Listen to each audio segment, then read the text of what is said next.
Dear listeners, thank you for your incredible support in helping us reach 1,000 subscribers.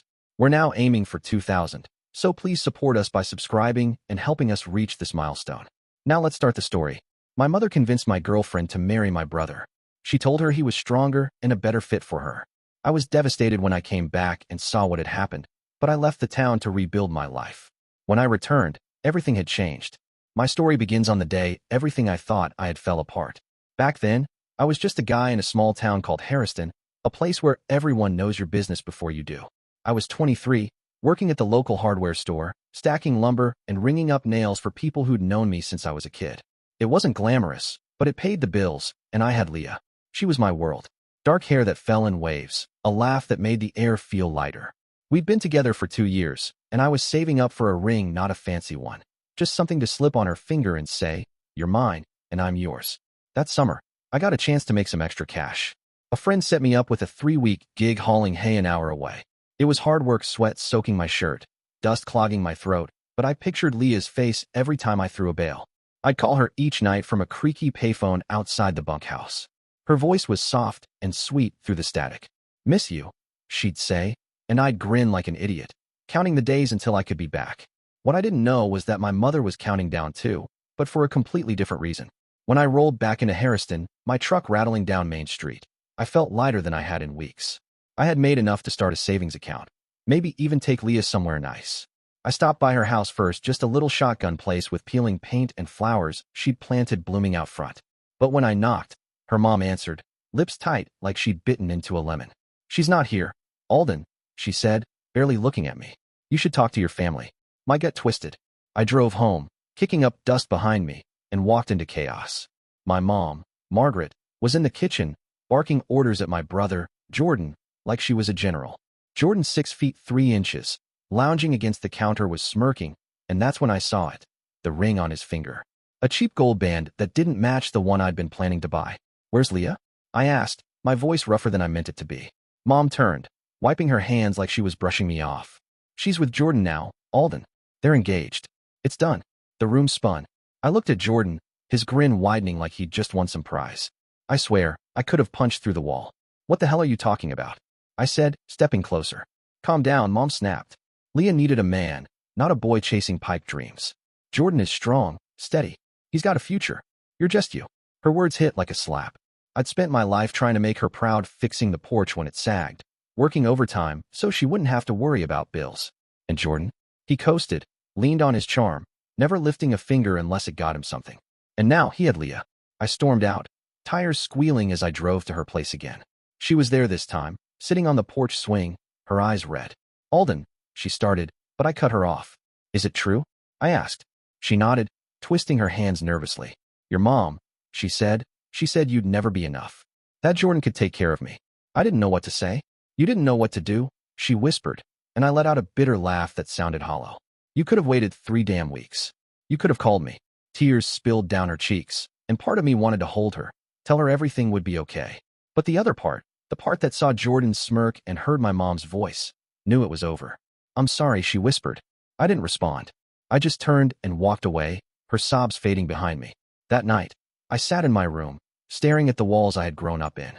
Pictures of us as kids, me and Jordan fishing, Mom smiling at a picnic, felt like lies. I wasn't part of that family anymore.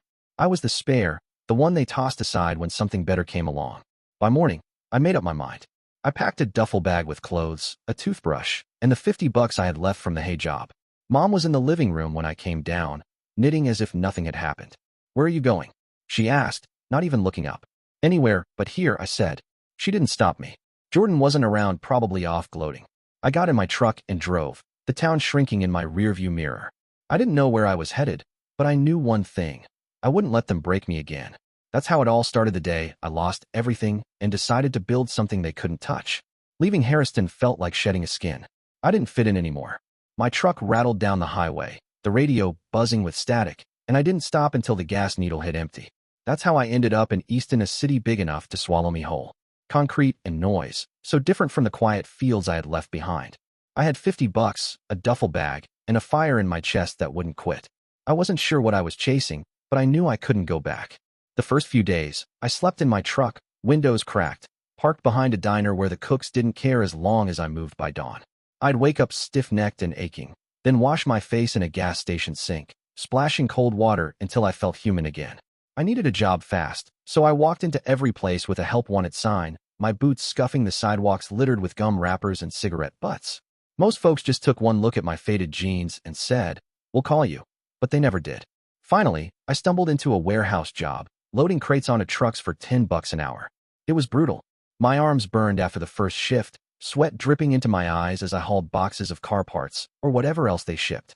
The foreman, a guy named Rick with a gravelly voice, barked orders nonstop. "Move it, new kid," he'd yell, and I'd grit my teeth, picturing Jordan's smirk every time I wanted to quit. I wasn't strong like him, not yet, but I'd be damned if that was going to stop me. Nights were the hardest. I'd crash in a cheap motel room I rented by the week. The walls were thin enough to hear. The guy next door was coughing up a lung, and I'd lie there, staring at the water stains on the ceiling, thinking about Leah. Her face would sneak in those soft eyes, that laugh, and I'd wonder if she was happy with Jordan. Then I'd hear my mom's voice in my head, "You're just you." I'd roll over, punching the pillow until the thought faded, telling myself to shut up. I didn't have time to feel sorry for myself. One day, I noticed a flyer taped to a pole outside the warehouse. Night classes. Learn a trade. Build a future. It was for the community college just a few blocks away. I'd never been big on school, I'd barely scraped through high school, but something about that flyer stuck with me. Maybe it was the word future. I signed up for a basic computer course, figuring it couldn't hurt. The first night, I sat in a room full of tired people like me, all hunched over clunky old PCs. The teacher, Mr. Hayes, was a wiry guy with glasses sliding down his nose. "You don't need to be smart," he said. "You just need to show up." I could do that. That's where I met Sierra. She was in the back row, tapping away at her keyboard like it was second nature. Short brown hair, freckles across her nose, and a way of smiling that didn't feel forced. We got paired up for a dumb assignment making a spreadsheet, and I fumbled through it, cursing under my breath. "Relax," she said, leaning over to fix my mess. "It's not brain surgery." Her fingers flew across the keys, and I just watched, feeling like a kid who'd wandered into the wrong class. After class, we grabbed coffee at a diner across the street, black for me, cream and sugar for her. She told me she'd grown up in Easton, worked as a cashier, but wanted more. "I'm not staying behind a register forever," she said, stirring her cup. "What about you?" "I don't know," I mumbled, just trying to figure it out. She nodded like she understood. We started talking after class most nights about the course, then random stuff like movies or the best cheap eats in town. She had a way of making me forget the ache I carried around. Work got steadier. Rick stopped yelling so much and even clapped me on the shoulder once, saying, "You're not half bad, kid." I saved enough to ditch the motel for a tiny apartment peeling paint, a mattress on the floor, but it was mine. Sierra came over one night with a pizza, laughing at my empty place. "You need a chair or something?" she teased, plopping down cross-legged on the carpet. We ate straight from the box, grease staining our fingers, and for the first time in a while, I felt something loosen in my chest. Not love, not yet, but a crack of light in the dark. Then came the break. A guy at the warehouse mentioned his cousin's startup needed help. Some tech outfit building apps or gadgets, I wasn't sure. "They want grown-ups who will work hard," he said. I showed up in my cleanest shirt, palms sweaty, and talked to a skinny guy in a hoodie named Tim. He asked what I could do, and I said, "Anything you teach me." I guess that was enough. He hired me as an assistant running errands, hauling gear, whatever they needed. It was better than the warehouse, and I got to watch these brainy types code and argue over stuff I barely understood. I soaked it all in, asking questions whenever they'd let me. By the end of my first year in Easton, I wasn't the same guy who left Hairston. My hands were calloused, my bank account had a few $100 in it, and I had Sierra, well, not had her, but she was there, steady as a heartbeat. One night, walking her home from class, she slipped her hand into mine, casual, like it was nothing. I froze, then squeezed back, my pulse thumping. "You're doing good, Alden," she said, looking up at me.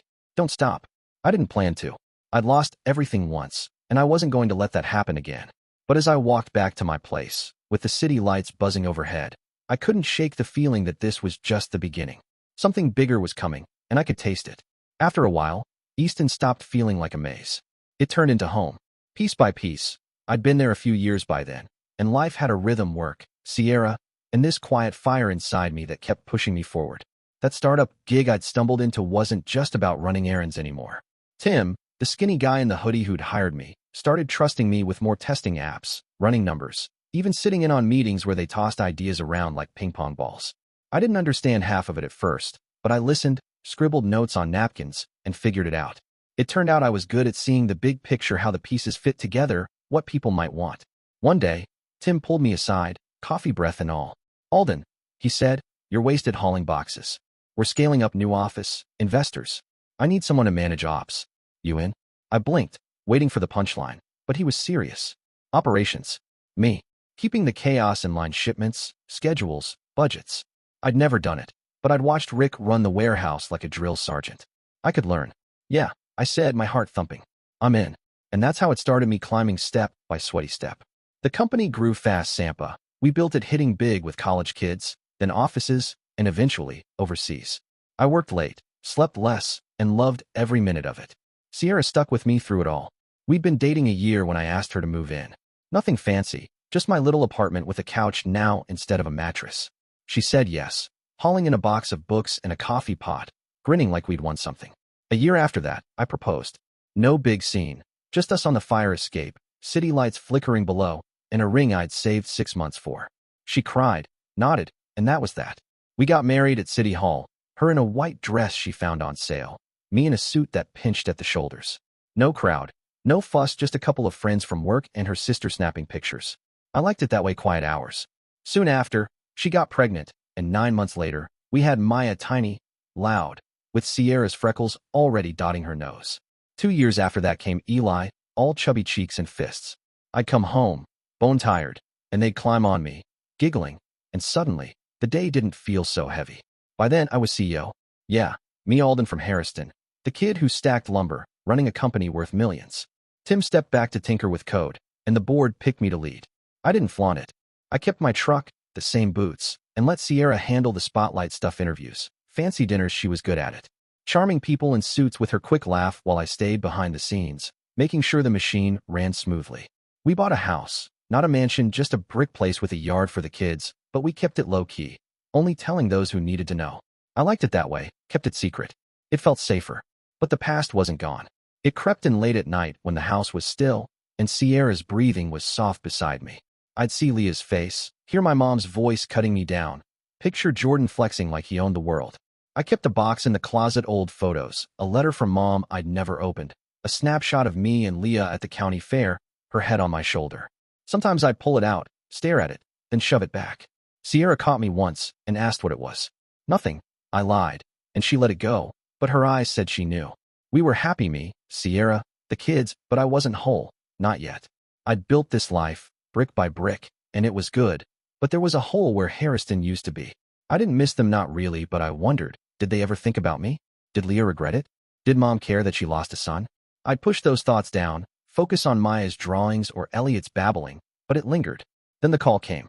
I was in the office, papers spread across my desk, when my phone buzzed with an unknown number. Harrison, area code. I almost didn't pick up, but something made me. "Alden," a voice said, gruff, familiar. "Uncle Peter, Dad's brother. Your dad's gone. Heart attack. Funeral Saturday." My throat locked up. Dad hadn't been perfect quiet, let Mom run the show, but he'd never cut me like she did. I mumbled something about being there, then hung up, staring at the wall. Sierra found me like that when she got home, the kids trailing behind her. "What's wrong?" she asked, setting Elliot on the floor. I told her, voice flat. "You don't have to go," she said, her hand on my arm. But I shook my head. "I do. Not for Mom. Not for Jordan or Leah. For Dad, maybe. Or for me." I needed to see it through. That night, I couldn't sleep. I slipped out of bed, dug out that box again. The letter from Mom was still sealed, postmark years back. I tore it open, my hands shaking. "Alden, come home. We miss you. Jordan and Leah are struggling. Help us." No apologies, no nothing, just a demand, like always. I crumpled it, tossed it in the trash. They didn't get to need me now. Friday, I packed a bag, suit, tie, nothing flashy. Sierra hugged me tight at the door, Maya clinging to my leg. "Be careful," Sierra said, searching my eyes. "I will, I promised." Driving out of Easton, the kids waving from the porch, I felt the old ache stir. Harrison was calling me back, and I wasn't sure what I'd find, but I knew one thing. I wasn't that broke kid anymore. Whatever waited there, I'd face it standing tall. The drive back to Harrison felt like crossing a line I'd drawn in the dirt years ago. My truck hummed along the highway, fields blurring past, and with every mile, the knot in my stomach tightened. I hadn't been back since I peeled out at 23, tailpipe spitting dust, and now, here I was at 35, with a life they knew nothing about. The radio crackled with some old country song about lost love, and I switched it off, didn't need the reminder. I rolled into town late on Friday. The sky was gray and heavy, like it might rain. Harrison hadn't changed much, the same sagging porches, the same gas station with the busted sign. I pulled into a motel on the edge of town, a squat brick building with flickering neon. The clerk barely glanced up as I paid cash for a room. The bed creaked, the sheets smelled like bleach, but it would do. I dropped my bag and stared at myself in the cracked mirror, lines around my eyes, hair a little thinner. I wasn't that kid anymore, but I could still feel him rattling around inside me. Saturday morning, I put on the suit, dark, simple, nothing flashy, and drove to the church. It was the same one I'd gone to as a kid, the white paint peeling, the steeple leaning like it was tired. Cars lined the lot, folks in black milling around, voices low. I parked at the back, took a deep breath, and stepped out. Heads turned, old neighbors, cousins I hadn't seen in years, but no one said much. I was a ghost to them now. Inside, the pews were packed, the air thick with flowers and murmurs. I slid into a seat near the back, next to some guy I vaguely remembered from high school. Then I saw the mom, Jordan, and Leah up front, like royalty holding court. Mom's hair was grayer, pulled tight in a bun, her face as sharp as ever. Jordan sat, broad-shouldered, his suit straining at the seams, looking bored. Leah was thinner, her eyes dull, hands folded in her lap. Time hadn't been kind, but I didn't feel sorry, not yet. A woman leaned over Mrs. Carter, who had taught me Sunday school, and whispered, "They stuck you back here, huh?" Typical Margaret. I shrugged and kept my mouth shut. I could feel Mom's eyes sweep the room, but she didn't spot me. Jordan muttered something to Leah, and she nodded, blank as a doll. They thought I was nothing, a broke nobody who'd crawled back for crumbs. Let them. The service started, the preacher droning on about Dad's life, how he'd worked the farm, loved his family. I barely listened. Dad had been quiet, always in Mom's shadow, but he taught me to fish, fixed my bike when I crashed it. He never stood up for me, though not once. I wondered if he'd tried at the end. Then Uncle Peter got up, clearing his throat and holding a paper. "Alden," he said, his voice carrying, "your dad wanted you to read this."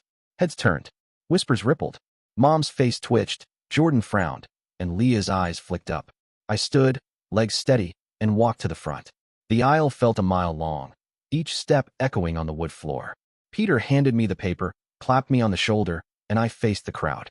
Dad's handwriting stared back at me, shaky, slanted, real. "To my boy Alden," I started, my voice low but clear. "I wasn't the father you deserved. I let things happen I shouldn't have, but I watched you from afar. I heard about your life, your work. You made something out of nothing, and I'm proud. I'm sorry. I didn't say it sooner." My throat tightened, but I kept going. "You're stronger than I ever was. Don't let anyone tell you different." The room was dead silent. I glanced up. Mom's lips were a thin line. Jordan shifted like he might bolt, and Leah stared at her hands. I could have stopped there, let it hang, but something in me snapped. "I brought my family today," I said, looking to the back. "Sierra, kids, come on up." "Hustle," I added. Footsteps echoed. Sierra walked down the aisle, Maya and Elliot trailing her. She wore a simple black dress, sharp and clean, her hair pulled back, and the kids looked like little adults, Maya in a skirt, Elliot in a tie. I nodded to myself as they reached me, Sierra's hand brushing mine, and I turned back to the crowd. You could have heard a pin drop. Mom's face went pale, like she'd seen a ghost. Jordan's jaw dropped, eyes darting between me and the kids. Leah blinked slowly, like she was waking up. The rest of the church buzzed, whispers, gasps, but I didn't care. I folded Dad's letter, tucked it in my pocket, and said, "That's all." Then I led my family back to our seats, Sierra's fingers laced with mine, Maya whispering, "Was that okay, Daddy?" I nodded, throat too tight to speak. The rest of the service blurred, hymns, prayers, people filing past Dad's casket. I stayed put, watching Mom twist her handkerchief, Jordan glare at the floor, and Leah sneak glances my way. They hadn't said a word, but I could feel it, their world tilting, cracking. Good. When it ended, folks spilled outside, the air damp with the rain that had finally started. I stood under the awning, Sierra beside me, kids playing with a pebble they'd found. I thought that would be it, a look, a moment, and then I'd leave. But then I saw them coming, Mom, Jordan, and Leah cutting through the crowd. Faces I hadn't faced in 12 years. My pulse quickened, and I squared my shoulders. Whatever they had to say, I was ready. The rain tapped on the church awning, keeping time as I stood there, Sierra close, the kids kicking at puddles a few feet away. The crowd thinned out, people hurrying to their cars, but I didn't move. My eyes were locked on them, Mom, Jordan, and Leah pushing through, their faces tight like they had rehearsed what they were going to say. It had been 12 years since I'd left, and here they were, about to speak words I wasn't sure I wanted to hear. My hands balled up in my pockets, but I kept my chin up. They didn't get to see me flinch. Mom reached me first, her black dress soaked at the hem, eyes sharp as ever. "Alden," she said, voice clipped like she was calling me in for supper. "You should have told us you were coming." No hello, no nothing, just that old tone like I'd inconvenienced her. Jordan loomed behind her, arms crossed, rain plastering his hair to his forehead. Leah hung back, clutching an umbrella, looking smaller than I remembered. "I told you," I said, keeping my tone even, "didn't think you'd care." Her mouth twitched. "Of course we care. Your family." She glanced at Sierra and the kids, then back at me, like she was sizing up a puzzle she couldn't solve. "What's all this? The suit? The wife? The children?" I let the question hang, the rain drumming between us. Sierra stepped closer, her hand on my arm, steady as always. "This is my life," I said finally. "Built it myself. No thanks to you." Jordan snorted, breaking his silence. "What's that supposed to mean? You show up after years, acting like some big shot, reading Dad's letter like you're better than us?" His voice had that edge, the one he used to cut me down when we were kids. "Where you been, huh? Where'd you leave me?" I shot back, staring him down. "Out in the cold while you took everything I had." He flinched just a flicker, but I saw it. Mom jumped in, waving her hand. "That's not fair, Alden. We did what was best for Leah, for the family. You were young, chasing dreams that wouldn't pan out." Jordan stepped forward. I laughed sharp and bitter. "You stepped on me, Mom. You pushed him to it. Told Leah I'd never be enough. Handed her over like I was trash. Don't act like it was noble." Leah spoke then, her voice shaky, stepping out from under her umbrella. "Alden, I didn't mean to hurt you. Your mom, she made it sound like you'd be gone forever, like you didn't care." I was scared. Her eyes were wet, but I couldn't tell if it was rain or tears. "I thought about you every day." I looked at her, really looked. The girl I had loved was still there, buried under years of regret. But it didn't soften me. "You could have called," I said. "Could have waited 3 weeks. You chose. Live with it." She dropped her gaze, water dripping off her chin. Jordan shifted, jaw tight. "So what, you're rich now? Big man with a fancy job? Come here to rub it in our faces?" "CEO," I said flatly. "Built a company from nothing. Didn't come to rub it in. Just came for Dad. You're the ones who made it about me."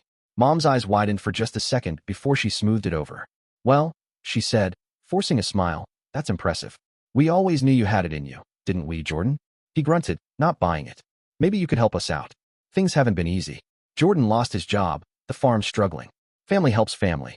There was the ask. Same old mom, turning a knife into a handshake. I saw red for a split second, memories flashing. Her voice in the kitchen. "You're just you." Jordan smirking as he slipped that ring on Leah's finger, and Leah walking away. I took a breath, letting it out slowly. "You didn't help me," I said. "When I was sleeping in my truck, eating gas station sandwiches. Where were you?" "Oh, right, writing letters begging after you'd already cut me loose." "That's not," Mom started, but I cut her off. "You made your choices. I made mine. We're done." I turned, nodding to Sierra. She called the kids Maya and Elliot, scampering over, oblivious to the weight of it all. "Let's go," I said, and we started for the truck. Mom's voice chased me. "Alden, wait. We're sorry, okay? We didn't know." I kept walking, rain soaking my suit, Sierra's hand in mine. Jordan shouted something, probably cursing, but it blurred into the storm. Leah didn't say another word, and I didn't look back. The truck door slammed shut behind us, Maya giggling about her wet socks, Elliot asking if we could get burgers. Sierra squeezed my knee, quiet, letting me breathe as we pulled out. I caught a glimpse in the rearview mirror, Mom standing there, arms limp, Jordan kicking at the mud, Leah under her umbrella like a shadow. They looked small, lost, as if the rain had washed away whatever power they'd once held over me. I didn't feel good about it, not happy, not mean, just free. Like a weight I'd carried too long finally slipped off. "Dad," Maya piped up from the back, "were those people mad at you?" I forced a smile. "Just surprised, kiddo. It's been a while." She nodded, satisfied, and started chattering to Elliot. Sierra glanced at me. "You okay?" she asked. "Yeah," I said, and for once I meant it. The road stretched ahead, Harrison fading behind us. I knew I'd never come back. They'd seen me, seen what I'd made, and that was enough. The rain followed us out of Harrison, streaking the windshield as I drove, the truck's wipers squeaking. Maya and Elliot chattered in the back, and Sierra sat quiet beside me, her hand resting on my leg. I kept my eyes on the road, lights blurring through the wet, but my mind was still at that church mom's pinched face, Jordan's glare, Leah's umbrella drooping like a wilted flower. I didn't say much, just let the miles roll by, the hum of the engine filling the space where words didn't fit. We stopped at a diner an hour out, some hole in the wall with neon buzzing in the window. The kids were starving, and Elliot had been begging for burgers since we left. Inside, it smelled like grease and coffee, the kind of place where the waitress calls you hon and the booths are patched with tape. Maya slid in next to me, swinging her legs, while Elliot climbed into Sierra's lap, smearing ketchup on his shirt. 5 minutes in, "You're a mess, buddy," I said, ruffling his hair, and he grinned, his teeth full of fries, watching them laugh over dumb stuff like who'd finish first. I felt my chest loosen up. This was mine. Nobody could take it. Sierra caught my eye across the table, her smile soft. "You're quiet," she said, wiping Elliot's hands with a napkin. "Still thinking about it," I admitted, poking at my fries. "Not them though, not really. Just how it's over." She nodded, like she understood, and didn't push. That's how she knew when to let me stew. We finished up, paid the bill, and piled back into the truck. The rain had eased to a drizzle, the sky bruising purple as night crept in. The kids dozed off halfway home, heads leaning against each other, and Sierra leaned her head on my shoulder. "Proud of you," she murmured, half asleep. I didn't answer, just squeezed her hand. But it stuck with me. Back in Easton, pulling into our driveway felt like landing after a long fall. The house glowed, warm, simple. I carried Elliot in, his little arms limp around my neck, while Sierra scooped up Maya. We tucked them into their rooms, messy with toys and crayon scribbles. I stood there a minute, watching them breathe. They didn't know what Harrison meant, didn't carry that weight. Good. I'd made damn sure of that. Downstairs, Sierra poured us coffee, and we sat on the couch, mugs steaming. The quiet settled in thick, but not heavy. "You going to tell me what happened?" she asked, curling her legs under her. So I did. Everything. Dad's letter, the way it hit me, how Mom begged, Jordan cursed, and Leah just stood there. I told her about the rain, the walk away, how it didn't feel like winning, just letting go. "Did you want to forgive them?" she asked, sipping her coffee. I thought about it, staring at the steam curling up. "No," I said finally. "Not because I hate them. I don't. Not anymore. Just, they don't get a piece of this. What we've got. It's ours. They lost their shot." She smiled, small but real, and set her mug down. "Then that's that," she said, leaning into me. We sat like that a while, the TV flickering with some late-night show we didn't watch. I felt the last knot in my gut unwind. I'd faced them, stood tall, and walked away. It was done. The next morning, I was up early, habit, I guess. The kids were still out. The house was quiet except for the coffee pot gurgling. I went to the closet, dug out that old box I'd kept too long. The pictures spilled out, me and Jordan with fishing poles, Mom at a picnic, Leah laughing at the fair. I flipped through them, waiting for the sting, but it didn't come. Just memories faded like the paper. Then I saw it, the crumpled letter from Mom I'd trashed back in Harrison. I'd fished it out before we left and shoved it in my back pocket. Why? I don't know. I smoothed it out and read it again. "Come home. We miss you. Help us." Same old tune. But there was something else tucked in the envelope, a smaller note I'd missed. Dad's writing, shaky like the tribute. "Alden, I left you the old watch. It's not much, but it's yours. I should have given you more. Forgive me." My breath caught. The watch is a beat-up silver thing he'd worn every day. I hadn't seen it at the funeral. Figured Mom kept it. Guess he'd hidden it from me. I sat there, turning the note over in my hands. Dad hadn't fought for me when he was alive, but he tried at the end. It wasn't enough to fix it all, but it was something. I tucked the note back, slid the box under the bed, out of sight, not gone. Maybe I'd get the watch later. Maybe not. Didn't matter right now. Sierra came down, hair messy, robe tied loose. "You're up early," she said, pouring coffee. "Everything okay?" "Yeah," I said. And this time, it was true. "Want to take the kids to the park later?" She grinned. "Only if you push the swings." Deal. That afternoon, we did. Parked down the street, the sun breaking through the clouds. Maya squealed as I pushed her high. Elliot toddled out after a butterfly, and Sierra laughed on a bench. I caught my reflection in a puddle, older, steadier. A guy who'd made it. Harrison was miles behind, a shadow I didn't need to chase anymore. I'd built this family, this home, this life. And it was enough. Driving back, kids singing off-key in the back, I glanced in the rearview. They were my future, not that town, not those people. I smiled, small but real, and turned up the radio. The road ahead was clear, and I was good with that. Well, that's my story. How I lost it all, built it back, and found my way. Took a lot of miles and a few scars to get here, but I'd do it again for what I've got now. What about you? Ever had to walk away from something or someone to find what's real? Dear listeners, please share your thoughts in the comments section below, and don't forget to like, share, and subscribe.